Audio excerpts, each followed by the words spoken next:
may report ay tatanggapin ng mga kaibigan. Yun daw pong van na ginagamit dito sa signature caravan ng dating Pangulong Rodrigo Roa Duterte ay hindi rehistrado. Ano ba issue riyan? Anyway, mga kaibigan, may report dito ang ating mga abante reporter na si Charmaine Abong. Abante Radyo Live Report.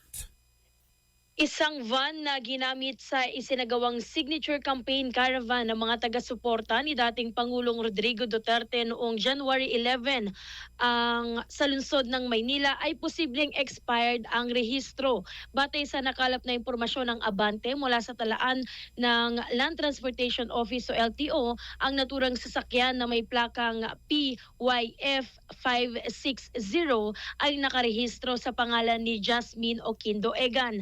Dapat ay nairehistro na ang nasabing van noong buwan ng Oktubre ng nakaraang taon dahil 0 ang hulihang numero ng plaka nito. Gayunman, lumalabas sa record ng LTO na hindi pa ito nare-renew hanggang ngayong January 2026. Kung bibilangin, mahigit 2 buwan ng paso ang rehistro ng sasakyan batay sa tala ng LTO. Ginamit ang van sa signature campaign na layong manawagan ng pagpapauwi sa bansa ng dating Pangulo. Bukas naman ang Abante sa pahayag mula sa mga organizer ng caravan o sa may-ari ng sasakyan hinggil sa issue. Ako si Charmaine Abong, Abante. Alright, thank you, Charmaine Abong, Abante. Iba talaga nanganganak ang mga issues, ha? Nataon doon nakasakay mga kaibigan yung mga nagpapapirma. Yung mga nagkaroon tuloy ng issue, pati yung van.